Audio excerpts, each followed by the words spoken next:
haunting in Canada. The following frightening story happened in autumn 1996.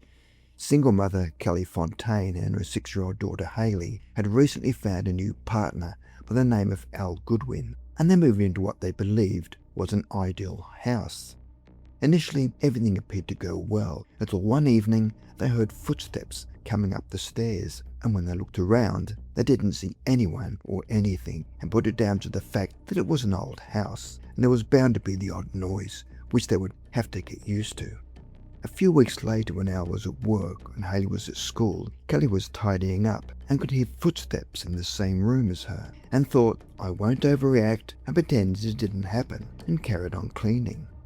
That evening, she told Al about the eerie footsteps, but put it down to somebody walking outside, but at the same time thought maybe there's something going on here.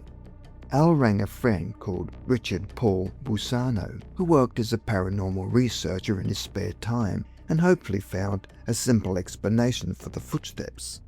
At first, Richard suggested they try to record the sounds when the house was empty, but also added that he sensed there was a spirit that was attracted to Kelly. The following day, as Kelly was preparing to leave the house to pick up her daughter from school, she said, I'm leaving now, and deliberately walked with heavy footsteps down the stairs and slammed the door so that anything that happened past that point of the door slamming, they know wasn't her. That night, Al and Richard turned on the tape recorder, and after hearing Kelly leave the house, what they heard on the tape took them all by surprise. They could hear footsteps coming down the stairs that sounded like bare feet, and a tinkling that sounded like a bracelet. They then heard a sigh which sounded like a young person and female. Al told Richard that he had met the house's previous occupants, a woman and a 15-year-old daughter, and that the daughter wore a charm bracelet, and he believed that the voice on the tape could be her. He'd heard that both the mother and daughter had been forcibly evicted for not paying rent, and the mother was a drug abuser and liked to hang out in bars. Her mother's numerous affairs and unpaid bills made life difficult for her daughter, who became increasingly desperate about her mother's destructive behaviour. Her daughter decided to take her own life, but then changed her mind and called 911. Unfortunately, the ambulance arrived too late to save her. It seems that she didn't want to intentionally take her own life, but it was a cry for help and was trying to get her mother's attention. Because the girl had loved the house, she'd come back and followed Kelly around as a mother substitute. From there on, whenever the house was empty, Al and Richard left tape recorders running, and when nobody was around and the house was quiet, they would hear her talking and doing things. One Saturday night, Richard was at the house, whilst their daughter was staying with friends, so she wouldn't get frightened. Both Al and Richard set up their equipment in key locations around the house, with tape recorders both upstairs and downstairs. They decided to play cards, and in the middle of a game, something suddenly hit Richard where his entire body was tingling, and he couldn't see because his eyes were watering, and he became disoriented. He said it was like something ran through him. They listened to a recording and heard someone say, "Come back here, don't turn your butt on me, I will get you." But where the voice came from, he didn't know. He got scared. Who is this guy? They had to keep investigating, and who the guy that says he's either going to get us or the little girl. They'd had enough and did not stay there that night. Eventually, they returned to the house to face the unknown, and initially found nothing unusual, until they went to the second floor upstairs, where they found black skid marks throughout the rooms, and the recorder had picked up a lot of noisy activity that night. A male entity entered the house and was chasing the girl who was trying to get away. Richard believes they needed to help the girl cross over to the other side, and he felt an obligation to help her. They all agreed to try and help the girl, and also give Kelly and Al their house back, and once the girl was on her way, everything would be okay. Richard promised to find a medium who could help, and a few days later, Richard brought a medium to the house who had helped hundreds of spirits to cross over. To start with, they all joined hands and prayed for their safety, and then the medium went into a trance. Then, "Hi honey," she was having a conversation with the young girl and telling her that she wasn't supposed to be here and that she needed to go on her way. "You need to cross over now. It's all right. Don't be afraid. You need to cross over now, and you need to follow the light. I'm here to help you." Suddenly, the medium flinched because a negative entity had just entered the room. The dark entity showed up trying to coax the girl to stay. The medium urged them both to cross over.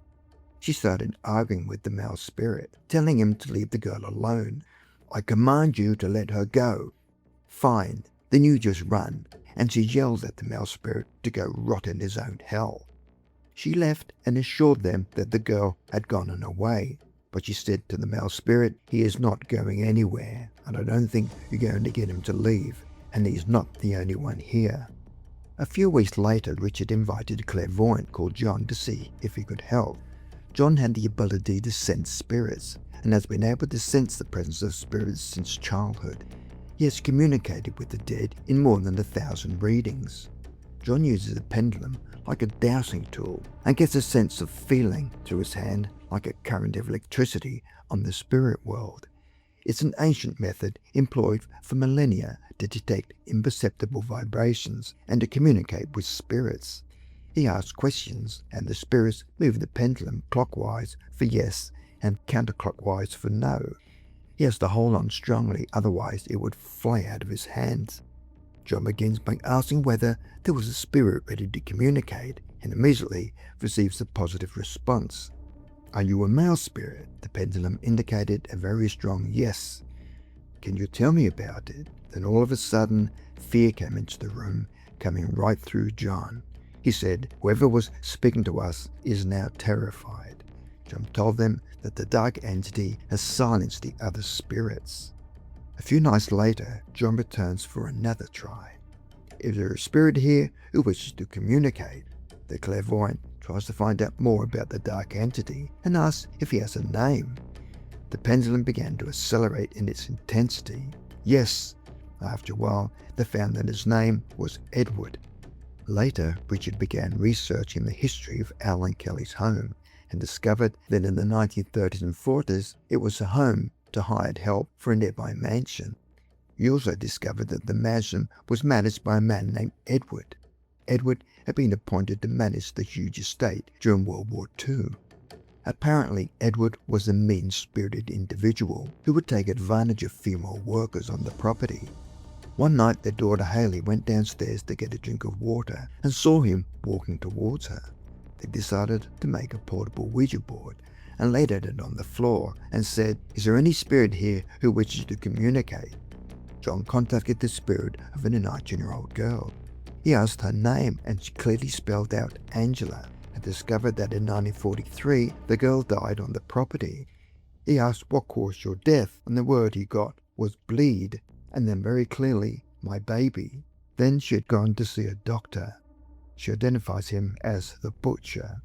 The following day, John approached a local historian and asked her, "Can you tell me anything about this name?" She said there was a very famous abortionist that worked in the local area who had to flee the United States back in the early 40s, and Edward saw an opportunity to make a lot of money. John again contacted the spirit of the girl, who said she died in 1943, and said, "Can you help us find your body and where you're buried?" Al, John and Richard pieced together Angela's last hours, where she had gone to the estate for an abortion, but the procedure was botched, nearly killing her. Edward and the doctor carried the dying girl to the basement and dug a shallow grave where they dumped her in a hole in the basement. Her spirit's still there and wants to be released. She wants out of the house.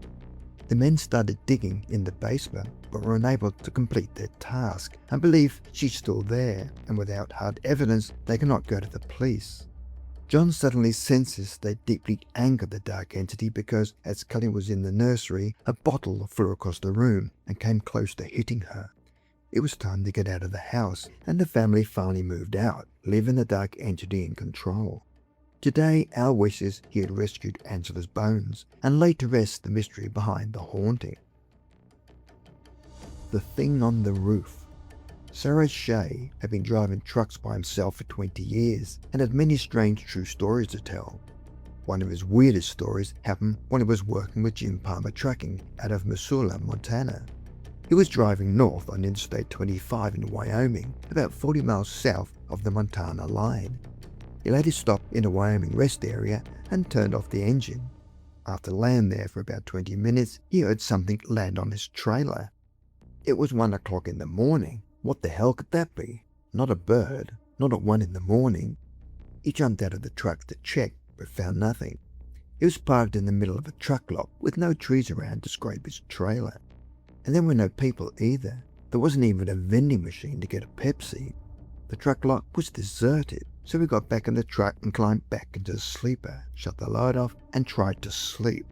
He then heard something banging down on top of the trailer, like it was walking on it. Then it sounded as if someone was throwing rocks and hitting the side of the truck. So we again bravely got out of the truck to see what it could possibly be, but again he found nothing. So he thinks maybe it's just birds. He was completely baffled. So we decided to start the truck and put both fans on, the one in the cab and the one in the sleeper, full blast to drown out the sounds. But again something landed on the roof, and it was heavy. Maybe landed as hard as a dog or even as hard as a human, but men don't fly, right? On the other hand, it could have been troublesome poltergeist activity out there in the middle of nowhere.